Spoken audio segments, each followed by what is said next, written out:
morning. Good morning, everyone. Thank you so much for being here today. Oh man, 10 minutes ago I was falling asleep. Right now I am fired up and ready to go.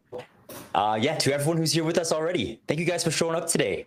Once again, my name is Trav and I'm here on behalf of Web3 Matters. And today I am thrilled to introduce Jake to you guys, one of the core builders of Thrust. Jake, how are you doing today, my friend? I'm doing great. Yeah, thanks for having me.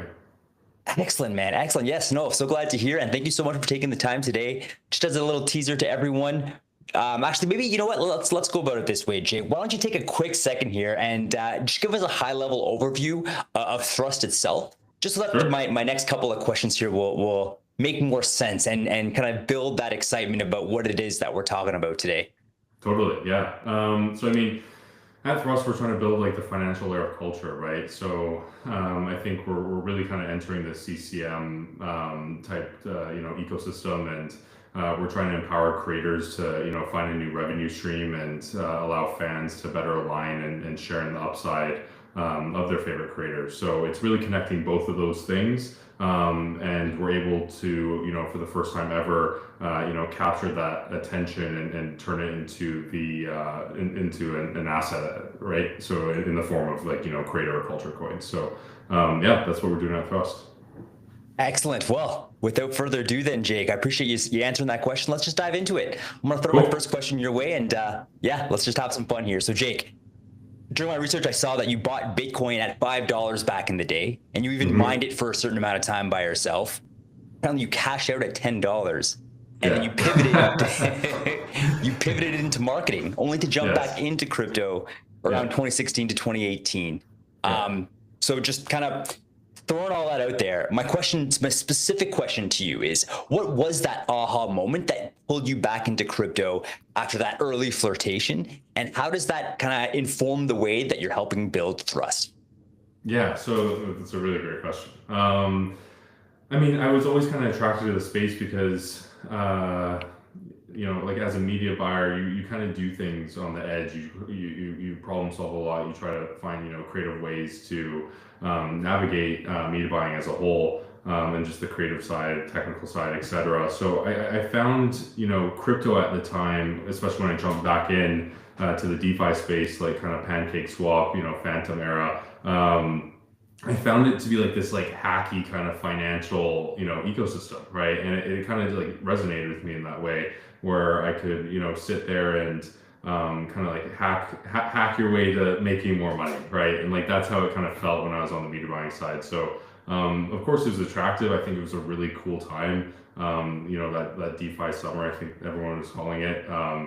It would be cool to go back to that because there was all these cool yield games and like you could do a bunch of fun stuff and you had these super overinflated APYs. It was an interesting time, but yeah. Thousands of percent, yes. Yes. Oh, dude, that's so reminiscent that you bring that up because some of those DeFi days were some of my favorite times in crypto so far. Everything was Hmm. relatively new, not brand new, but relatively new. And Yeah. it was very much kind of the wild, wild west. But yeah, it Yeah. was cool. It was fun. It was super fun. Yeah. Awesome, man. No, I appreciate that. So before Thrust, you were actually deep into e-commerce for the cannabis industry, which I did not realize at first. And you co-founded Mood Cannabis. So how did that world of building compliant, community-driven brands in a regulated space shape your Hmm. approach to, we're going to pivot now to creator capital markets, Yeah. especially when crypto often does feel like the wild, wild west? Yeah. So it's an interesting thing, right? Because like when I was exploring this space and exploring like how we want to launch Thrust and set this new standard, obviously I was looking at it from a regulatory approach, right? And I was looking at the space and I realized, wow, there's like a lot of unregulated projects and strategies in play here, and it's never going to end well in that case, right? It's Yep. eventually going to end in regulation taking a step in, not because well, I'm sure they want to, but because they have to, right? And the reason for that is because right now everyone's just kind of PvP scamming each other at the moment. So what we wanted to do with Thrust was to ensure that there's no pump and dump concern and the creator gets 0% of the supply. and that people had a fair shot for once with the fair distribution. And really, I think in an environment where everybody wins, it's something that the SEC is going to approach more lightly. And that's something that we kind of want is to set a new standard for Thrust, for crypto as a whole, and remind people that, like, hey, let's not fuck up this one opportunity that we have to, change the financial system, the global financial system. Absolutely love that, Jake. And honestly, personally, on a personal note, I just want to thank you for that. As a guy who's definitely been rugged for those early tokens, just seeing builders like yourself out there building it this way so that you're kind of rug proofing, if you will, the asset, that's amazing. One comment that I actually saw in the post hyping up this space was Thrust seems like a more ethical version of Pump.Fun, a more rug-proof version of Pump.Fun. Is that kind of comparison, does that kind of ring true, or kind of what's your perspective on that? Yeah, I mean, I like to think of it that way, right? I think, there's a lack of accountability in the space, right? I think we just need to first off address that. And in my eyes, as a platform that's generating fees off allowing people to pretty much participate in things that are launched on your platform, you should be held accountable, and you should take the necessary steps in order to protect both sides in this case, right? And I think that's all we're doing. We're just kind of doing the bare minimum. I think people don't understand that the bar is literally sitting on the ground in this case, and we're just literally setting the bar and how it should be and how it is on the Web 2 side, right? And when you do that and you start to carve out your market share and you become a leader in the space, it sets a really good precedent and image for anyone else that wants to come in, because it makes everyone just more comfortable, right? And I think there's a lot of hesitation for founders that enter this space because they don't know where it's sort of maxed out yet, and they don't want to be kind of caught in that crossfire when it does come. Makes a ton of sense here. I know, kind of on that point, I was watching a part of your interview with Whale Swoosh, and he put out a graphic of kind of the most recent, the most infamous creator or celebrity tokens, if you will. And I think every single one of them on that list had rugged within minutes. So I'm just kind of curious. I think I'm getting a little bit ahead of myself here. I have a bunch of questions I absolutely want to hit, but I'd be remiss if I didn't ask you there, Jake. What's the main difference, would you say, and how will Thrust hold these celebrities accountable in the future if they do want to actually launch a token, but the right way using Thrust? Yeah. So that whale image, I was really glad to not see Iggy Azalea on there, right? Because she's obviously a partner in Thrust in this case, and she's here. Yes, 100%. And she's here to she's come on as a creative strategist / director, and she's really here to ensure that people are passionate before they want to come into the space and are willing to learn Web3. And we really encourage anyone that launches through Thrust to take the time to learn Web3 if they don't know Web3 already, right? Iggy's done a ton of work on that side, and she really understands the space thoroughly. She survived the last 2 years, which is I think 50 years in the real world. Yes, so 100%. she's going through it, and she knows the space inside and out. So she's helping that case, right? Because I think if we were just simply a launch pad that allowed celebrities to come in, and we didn't really give them any context or tools or the knowledge and education to survive and increase their longevity in this space, then we wouldn't be doing our duty in this case, right? And we shouldn't really be capturing any fees. So how we're protecting fans from getting attention, right, I like to call it, is we're sort of acting like a record label, right? An intermediary that ensures that they're under an agreement with us, and they are here for the long run, right? And they're willing to commit to basic deliverables, all this stuff, and they're acting in good faith as well, right? And we want to ensure this because it helps us set the standard, and it also just paints a good direction for the space overall. And I like to use the I guess analogy of like a record label wouldn't set up all these tours and allow fans to purchase tickets without an agreement in place. It's not built upon handshake deals. Oh, it's a great metaphor, great allegory here, and yeah, you're painting a clear picture on kind of the difference between the traditional celebrity coin versus the next generation, which you guys are creating through Thrust here. Way too much THs in that sentence here, but let's. I want to ask you actually real quick. You mentioned that you're a vocal fan of Michael Saylor, and you actually do have skin in the game when it comes to MicroStrategy. So one thing I noticed is that clearly you do have a passion for holding for the long term. Now, in a space where meme coins dominate narratives and attention, why is a long-term strategy important? And how does that philosophy translate into your bets on creators like Neon or Iggy Azalea? Sure. So like a long-term strategy is like the number one thing here, right? Because I think, or else you're just kind of playing musical chairs, and I think people have been playing musical chairs for way too long now, with all the current kind of meme coins and all that stuff. And you see that with the average hold time, right? I think I was on a podcast and they mentioned the average hold time was like under 60 seconds on Solana, which is absolutely insane, right?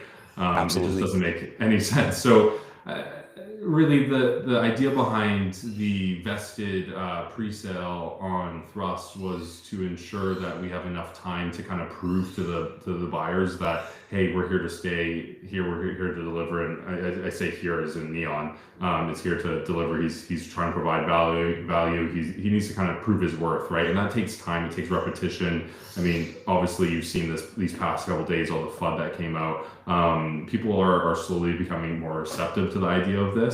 And I think that's necessary because let's say, we did launch and using a normal bonding curve model, I think we'd probably be dead by now, like the amount of FUD that we received, like we'd probably be dead by now. So like, I think it was a great step in the right direction, leveraging the pre-sale to buy us some more time so that we can prove our worth and encourage holding and encourage believing in something rather than just looking for those short-term profits and moving on to the next thing, because nothing's going to deter and discourage creators and founders more from coming into the space than living or dying by the first couple minutes of that chart.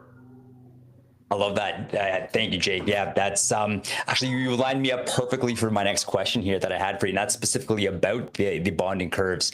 And to kind of like add a little bit of context here from my research, I noted that you guys started conceptualizing the CCM back in January, and you specifically called out how traditional bonding curves are broken with, like you just said, average hold times being less than a minute.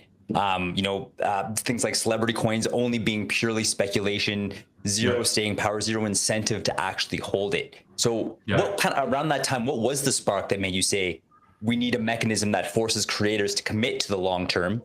And how does Thrust's legally binding contracts flip that script? Yeah. Sorry, what was the first point? Let's see here. So kind of what was the spark that made you say, we need a mechanism that forces creators to actually commit long term? Right. So like it was really it just made sense because of all the past, I guess, celebrity launches that occurred in the space, right? They were here to pretty much like do this quick extraction game, and they would do like one tweet, and it never really kind of continued on beyond that, right? So it just made sense to align ourselves with the creator in this case and ensure that they were coming in here with the right intentions or willing to kind of lock in, focus, and commit to delivering an EV plus experience for both their fans on a monetary level and also experience level. So yeah, I think hopefully that answered your question. Yeah, 100%, 100%. And actually, as we're talking about this here, I'm excited to kind of pivot the conversation a little bit to actually dive in a little bit deeper into the recent Neon launch here. And it was a couple of days ago, as all the posts have mentioned, you raised over 1.5 million in pre-sale. And the part that I'm most bullish about is that there was zero allocation to Neon, zero allocation to insiders, Essentially, all that money went straight to liquidity, which in my opinion is a massive win for transparency in any kind of launch, let alone a celebrity launch. So can you walk us through a little bit the kind of the adrenaline of the launch day? And what was, like, you kind of alluded to this, but clearly there was an oh shit moment. What did you learn from that? And how does this prove that Thrust is actually rewriting the playbook? Yeah, we've learned a lot, right? So like I think I mean the thrill on launch day was like super exciting. And we had to wait that full 7 days pretty much, which like kind of felt like forever because initially we thought we were going to get a much bigger turnout, and what we found was we really just kind of need people to warm up to this, right? And it was something new. People weren't familiar with the concept, and I think that was fine. And hopefully, you know, people accept it a lot quicker on the next one. But if I had to go back, I would have, you know, suggested that we launched with a smaller pre-sale and had that kind of day one momentum and kind of rode off of that, right? But I mean, really what ended up happening post pre-sale was like the FUD just started pouring in, and I understand where people are coming from because they've sort of been, you know, damaged and confused and rugged by all these past celebrity launches, and they definitely have like a right to be cautious in this case, right? I mean, I had to start addressing things pretty much immediately. Like there was a lot on the timeline about all the wallets, for example, and how the tokenomics actually worked. If you look on RugCheck now, you can see it's finally propagated with all the stream flow vesting and all the vaults, etc. But that was the core intention, you know, the minute we launched, was to get all of these steps done so that we can start propagating across all these websites. Unfortunately, I mean, a lot of people are quick to jump to conclusions and they don't do their due diligence, and they'll post a bubble chart or a bubble map, and you know, they don't click beyond that. And that was another issue, is like you go, if you actually click into the bubble maps, it shows that it's just the deployer wallet fairly distributing all the supply. But people are like, this is bundled, and it's like, okay. It just speaks to a greater issue, is like, you know, people actually need to do your own research in this case and like really kind of dive deep before you kind of shout things out. And it's not only gonna, you know, impact Thrust or Neon in this case, it impacts the greater ecosystem, because you look at Web 2 trying to enter this space, coming in with more liquidity, and I mean, it's super toxic, all the posts that are going out there, not just about us, but about everyone.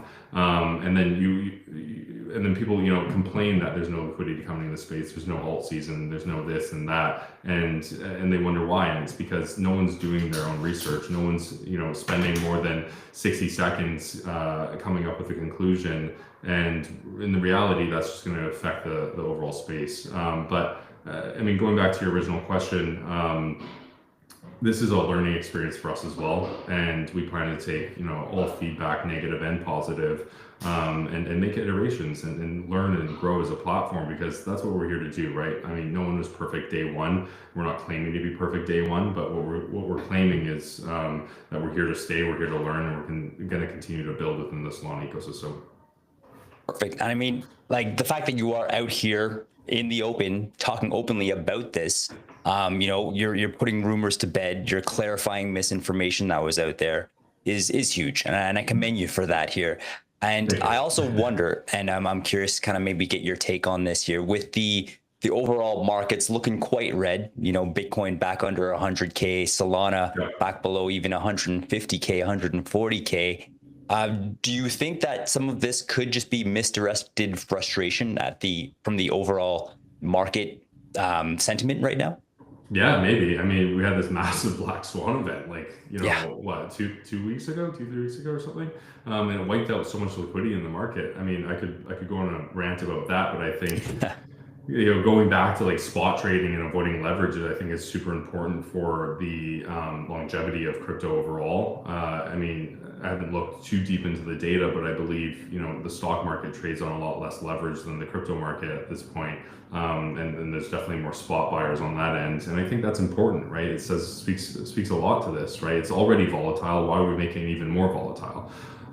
So The goal for Thrust, over the next couple of months is to, not die from this FUD and continue to build and open up the platform to more creators in a safe and transparent way and become like sort of that, vetted type pump fund model where we're vetting people that come onto the platform, ensuring there's accountability on both ends and a safe and fun and gamified experience, right? And I think that's really important. And we have no intentions or plans to roll out any sort of, perp features or anything like that, because we don't really want to add to that death spiral. And we'd rather, have things trade on a spot basis.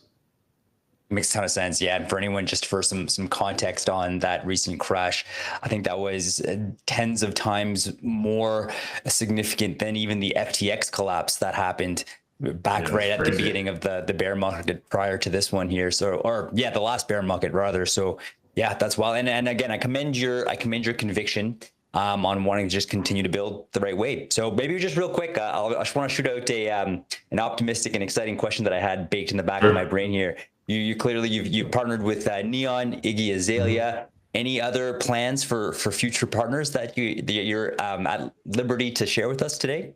Yeah, we have Megan Fox confirmed. So She'll be joining us as well. She's I don't know, maybe she's even watching this, but she's drawn a lot of interest in the space. She's already kind of jumped in and started to see how Neons is doing, go through X, get a feel for things, etc. So super excited to have her on board. Super excited to launch with Iggy as well. And Iggy's migration will be happening roughly end of December. So yeah, we're going to continue building all these features, and it should be hopefully about 99% of the way there by the time Megan launches. Incredible. So yeah, to Megan, to Iggy, if you guys are watching this, huge pleasure. What a privilege that would be. Awesome.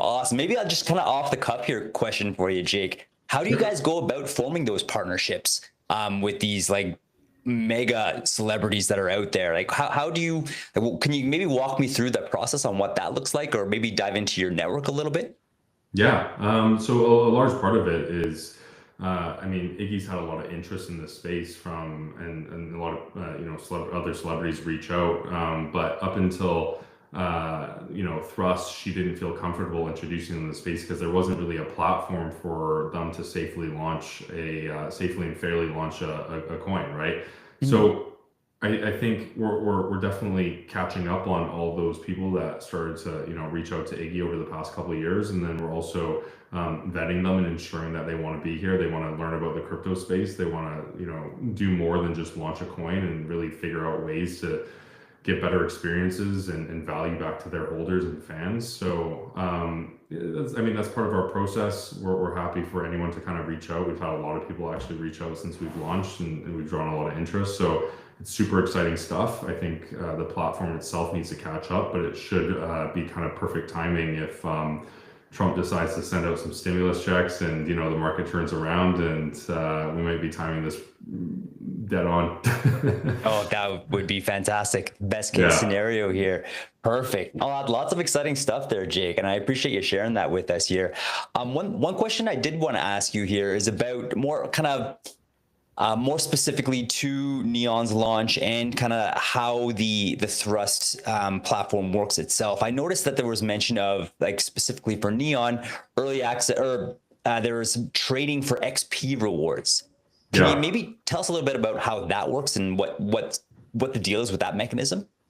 Sure. Yeah, it's not fully built out yet, so it might, don't hold me to these, but it might evolve over these coming months as the platform further matures. But it's going to be split between XP, and then we're going to also have another, in-app point system. So that in-app point system, you'll be able to redeem for, prizes and other rewards such as that. And we'll have some gamified features in there as well. But the XP is really so that you can level up within the app, because I think it is important to have some gamification element here when it comes to trading, comes to just engaging and doing things that increase platform activity. So that's what we're really encouraging at the end of the day, and we'll roll out the full feature probably in the coming months.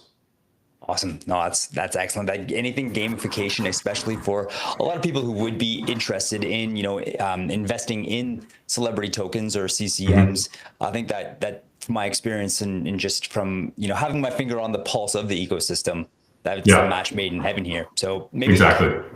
asking a little bit more specifically about Neon, who, for anyone who Sure. may not know, is a kick streamer, and apparently he pays Clippers nearly $1 million a month, and is Yeah. turning attention basically into a revenue machine, which is wild. From my research, it seems like holders of the Neon token get private chats, behind the scene drops, early access to events.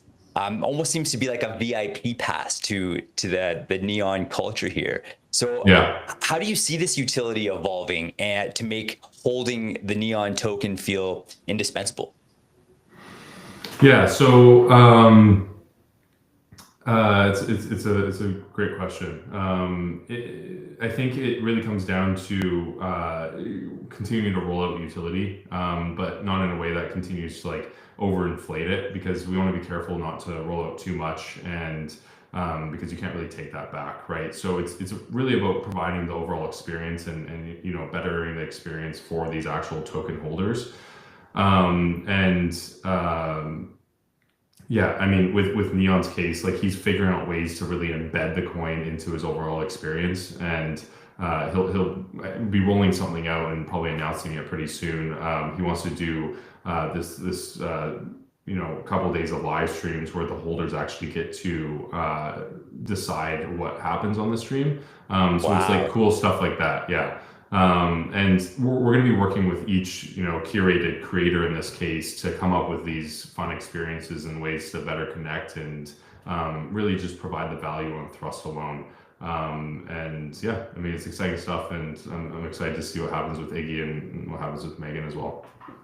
I like that element to it, and that's just kind of becoming clear to me throughout our conversation. Is part of your function at Thrust is to create these curated utility-based components of the token Hmm. for holders here, which is Hmm. something I've never heard of before. I doubt Pump.Fun has ever done something like that before here. So no, that's really exciting. I'm definitely gonna have to pay attention to the Thrust posts coming up here and see how this evolves. So another off the cuff question that just kind of came to me here, Jake, Sure. is Thrust is launching tokens on Thrust only for celebrities, or who can actually launch tokens on this platform? Yeah, right now it's only curated experiences, right? But we are planning to open this up. So we are going to be vetting and verifying whoever launches on this platform. So it's not like, so we're planning to split it, right? So we're going to have the curated launches for like the high profile, celebrity type launches, and then we're going to have the verified launches, which are people that have a minimum follower count, or popular on other social platforms, and they can come over to Thrust to launch their creator coin, or culture coin, or whichever they want, and technically be able to do it in a safe and transparent and fair way, right? And I think that's super important. And we're not here to like mass produce and allow a bunch of slop to be continuously launched on the platform. I think what's important is that we're continuing to vet and verify who can actually launch. Perfect. No, I very much respect and appreciate that here. It's interesting, comparing and contrasting your vision for creator launches versus other platforms out there. I've already thrown shade at one or two of them here, Yeah. so I'll stop with that. But no, again, I personally feel that's exactly what this space needs is vetting and very clear parameters to protect investors here. So Yeah. another kind of question that came to mind here as we're talking is, so we mentioned that none of the, like if we're looking at Neon, for example, none of the Neon tokens were allocated to the team, to the creator, to Neon himself. So Yep. how do they get incentivized themselves to create?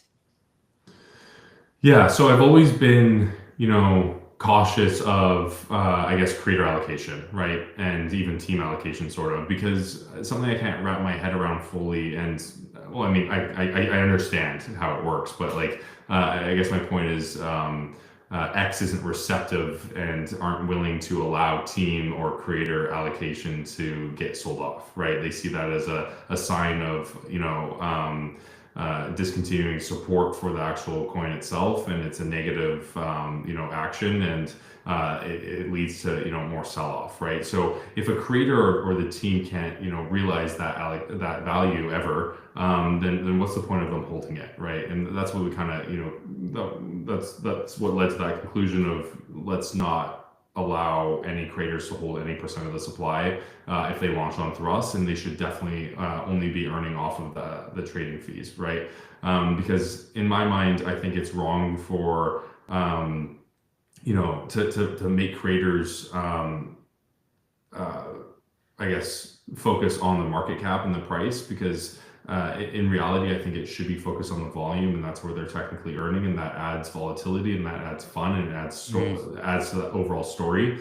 And in reality, if it's continuing to, if the creators continue to support it and they continue to add more holders and create more volume, then technically it should continue to go up, as well as you have more set believers in that case. But I think what does Michael Saylor say? Volatility is vitality, I think he says. I like that. Volatility is vitality. It's alive. Yeah. So that's what we're doing.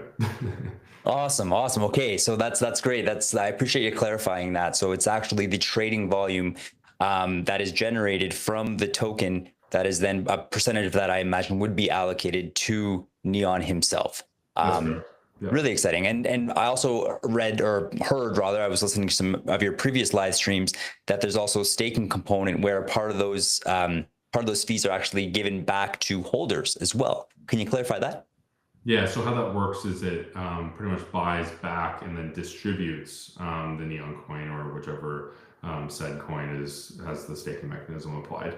A huge part of what people also kind of need to hear is when you compare our the platform capturing their percentage of the fees, Thrust in this case, or other platforms are technically using those fees to buy back and burn their native platform coin or token.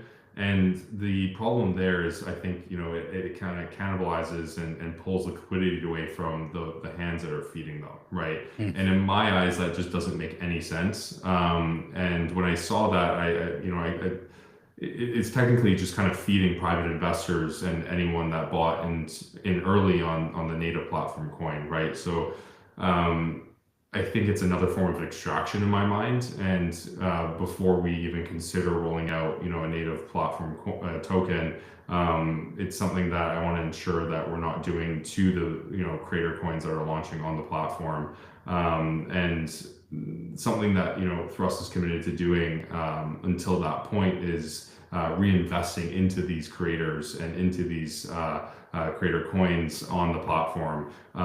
So in the form of experiences, value, etc., and not just simply buyback and burns, because I think that's sort of the easy way out. It makes a ton of sense here. And then kind of capped up with that incentivization for the creators themselves to get paid by being more active, by causing that volatility here.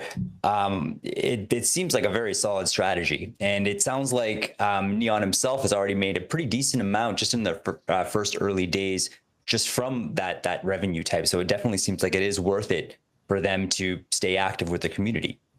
Totally. Yeah. I think, the more volume that's generated, the better. And we're talking about one of the biggest streamers in the world, and he's capturing 2.7 billion views as of last month. Wow! And it's like you're tapping right into that attention, right? And this is the first time that you're able to, have a true asset in the attention economy that favors and benefits really anyone that's involved, instead of just the platforms, intermediaries, and brands that are buying ad space.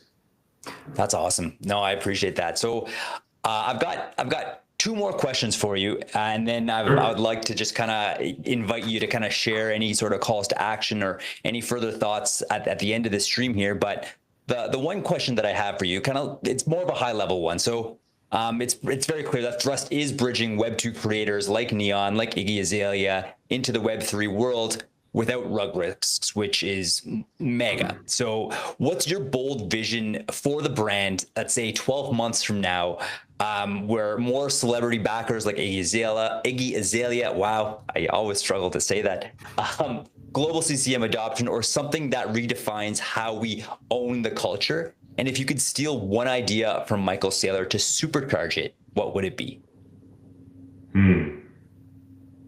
That's a good question. I don't know. I mean, I think it's up to each individual creator in this case to kind of, supercharge their own culture.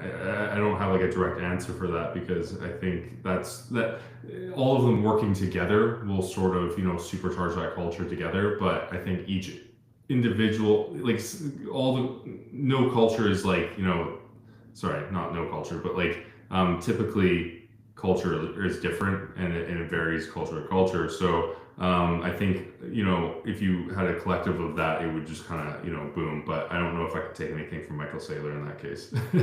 Totally fair. Yeah. No, he's more into the buy and hold, like go Bitcoin adoption. So there is that distinction there. That makes a ton of sense here.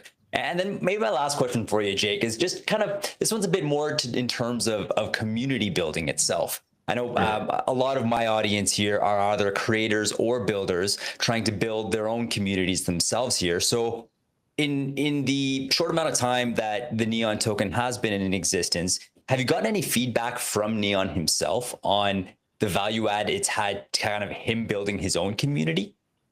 Yeah, totally. There's been a lot of feedback in this case, right?